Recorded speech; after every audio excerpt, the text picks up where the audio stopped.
சைபர் மோசடி கும்பல் புது முறைகளில் பொதுமக்களை ஏமாற்றி பணப்பறிப்பில் ஈடுபட்டு வருகின்றனர். குறிப்பாக சமூக வலைதளங்களில் வெளிநாட்டில் இருப்பது போல சைபர் மோசடி கும்பலைச் சேர்ந்த ஒருவர் நட்பாக பழகி கிஃப்ட் பார்சல் அனுப்பியிருப்பதாக கூறுகின்றனர்.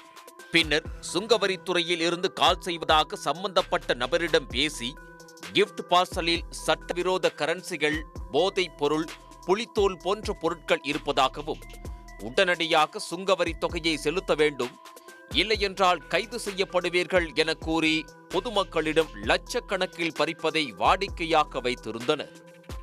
இந்த மோசடி தொடர்பாக சைபர் கிரைம் போலீசார் நைஜீரிய கும்பலை கைது செய்து நடவடிக்கையில் ஈடுபட்டனர்.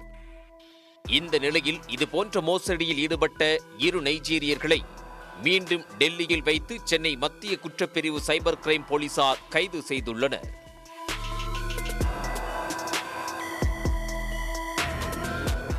சென்னை KK நகரைச் சேர்ந்த பெண் ஒருவர் சென்னை காவல் ஆணையர் அலுவலகத்தில் 2,87,00,000 ரூபாய் இழந்துவிட்டதாக புகார் ஒன்றை அளித்தார். அந்த புகாரில் ட்விட்டர் மூலமாக அறிமுகமான நபர் ஒருவர் தன்னிடம் வெளிநாட்டிலிருந்து பேசுவதாக கூறி நெருக்கமாக பேசி வந்ததாகவும், பின்னர் தனக்கு அந்த நபர் விலை உயர்ந்த பரிசு வழங்குவதாக ஆசை வார்த்தை கூறியதாகவும், அந்த பார்சலை விமான நிலையத்தில் பெற்றுக்கொள்ள வேண்டும் என கூறியதாக அவர் தெரிவித்துள்ளார். பின்னர் சில நாட்கள் கழித்து தனக்கு மும்பையிலிருந்து சுங்கவரித்துறை அதிகாரிகள் பேசுவது போல தொடர்பு கொண்டு, உங்களுக்கு மலேசியாவில் இருந்து பிரபல கொரியர் மூலமாக பார்சல் ஒன்று வந்துள்ளதாகவும், அந்த பார்சலில் சட்டவிரோதமான போதைப் பொருட்கள் இருப்பதாக கூறி பயமுறுத்தியதாகவும், பின்னர் இதற்கான அபராத தொகையை உடனடியாக செலுத்தவில்லை என்றால் மும்பை போலீசார் 10 நிமிடத்தில் கைது செய்வார்கள் என தெரிவித்ததாக அவர் குறிப்பிட்டிருந்தார். இதையடுத்து ஸ்கைப் வீடியோ காலில் மும்பை போலீசாரின் காக்கி உடையில் காவல் நிலையத்தில் அமர்ந்திருப்பது போல தோன்றி, ஏற்கனவே இது போன்று ஒருவர் கைது செய்யப்பட்டிருப்பதாக அவரது புகைப்படத்தையும் காண்பித்ததாகவும், போனை துண்டிக்காமல் தாங்கள் கூறும் கூகுள் பே மற்றும் வங்கி கணக்கிற்கு பணத்தை செலுத்துமாறு அந்த நபர்கள் தன்னை மிரட்டியதாகவும், இதனை நம்பி பல தவணைகளில் கூகுள் பே மூலமாக 2,87,00,000 ரூபாயை அந்த நபருக்கு அனுப்பியதாகவும், பின்னர் தொடர்ச்சியாக பணம் கேட்டு வந்ததால் மோசடி கும்பல் என்பது தெரிய வந்ததாகவும் புகாரில் தெரிவித்துள்ளார். புகாரின் அடிப்படையில் மத்திய குற்றப்பிரிவு சைபர் கிரைம் போலீசார் வழக்கு பதிவு செய்து ஆய்வாளர் இளையராஜா தலைமையிலான தனிப்படை போலீசார் விசாரணை மேற்கொண்டனர். குறிப்பாக மோசடி கும்பலுக்கு பணம் அனுப்பிய ஜிபே எண்ணை வைத்து விசாரணை நடத்திய போது டெல்லியில் பல ஏடிஎம்களிலிருந்து அந்த மோசடி கும்பல் மோசடி செய்த பணத்தை எடுப்பது தெரிய வந்தது. உடனடியாக தனிப்படை போலீசார் டெல்லிக்கு விரைந்து ஏடிஎம்களில் வந்து பணத்தை எடுத்த அந்த நபரின் புகைப்பட அடையாளங்களை சிசிடிவி மூலமாக பெற்றனர். சிசிடிவியில் மோசடி நபரின் முகம் பதியவில்லை. அந்த நபரின் உருவம் மற்றும் அவர் அணிந்திருந்த செருப்பு நிறம் மட்டும் பதிவாகியிருந்தது.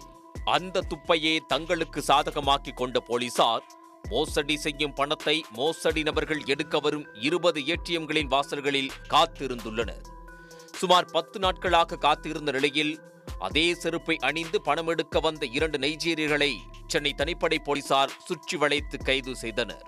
கைது செய்யப்பட்ட இவர்கள் நைஜீரிய நாட்டைச் சேர்ந்த அகஸ்டின் மற்றும் சின்னோடு என்பதும், இவர்கள் கடந்த 5 வருடங்களாக டெல்லியில் வாடகை வீட்டில் தங்கி மோசடியில் ஈடுபட்டு வந்ததும் தெரிய வந்தது.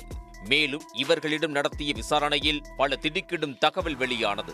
நைஜீரிய நாட்டில் இருக்கும் தலைவன் ஒருவன் புது சைபர் கிரைம் மோசடிகளை கற்றுக் கொடுத்து குழுக்களாக டெல்லி, பெங்களூர் உள்ளிட்ட மாநிலங்களுக்கு அனுப்பி வருகிறார். குறிப்பாக ரேண்டம் முறையில் மோசடி கும்பல் ட்விட்டர், ஃபேஸ்புக், வாட்ஸ்அப் போன்ற சமூக வலைதளங்களில், அதிலும் பெரும்பாலும் பெண்களை மட்டுமே குறிவைத்து மெசேஜ் அனுப்பி இந்த மோசடி கும்பல் பணப்பறிப்பில் ஈடுபட்டு வருவதாகவும், மொபைலை ஒருபோதும் பயன்படுத்துவது இல்லை என தெரிவித்துள்ளனர்.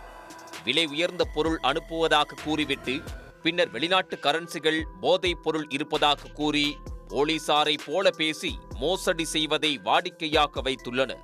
இவர்கள் part time job, interview, matrimony உட்பட பல வகைகளில் மோசடியில் ஈடுபடுவதையும், மோசடி செய்யும் பணத்தை உடனே பல்வேறு வங்கிக் கணக்கிற்கு பகிர்ந்து பல ஏடிஎம்களிலிருந்து பணத்தை எடுப்பதாகவும் தெரிவித்துள்ளனர். மோசடி செய்யும் பணத்தை வைத்து நைஜீரியர்கள் சொகுசு வாழ்க்கை வாழ்ந்து வருவதையும் போலீசார் கண்டுபிடித்துள்ளனர். இதனையடுத்து டெல்லியில் கைது செய்யப்பட்ட நைஜீரியர்களை சென்னைக்கு அழைத்து வரும் பணியில் போலீசார் ஈடுபட்டு வருகின்றனர். இவர்களுக்கு பின்னால் உள்ள தலைவன் யார் என பல்வேறு கோணங்களில் போலீசார் விசாரணை நடத்தி வருகின்றனர். பொதுமக்கள் இந்த மோசடி கும்பலிடம் உஷாராக இருக்குமாறும், சுங்கவரித்துறை மற்றும் மும்பை போலீசார் என பேசுவதாக கூறினால் உடனடியாக பொதுமக்கள் சைபர் கிரைம் போலீசாருக்கு புகார் அளிக்குமாறு மத்திய குற்றப்பிரிவு சைபர் கிரைம் போலீசார் தெரிவித்து உள்ளனர். உடனுக்குடன் செய்திகளை தெரிந்து கொள்ள சன் நியூஸ் பெல் ஐகானை கிளிக் பண்ணுங்க.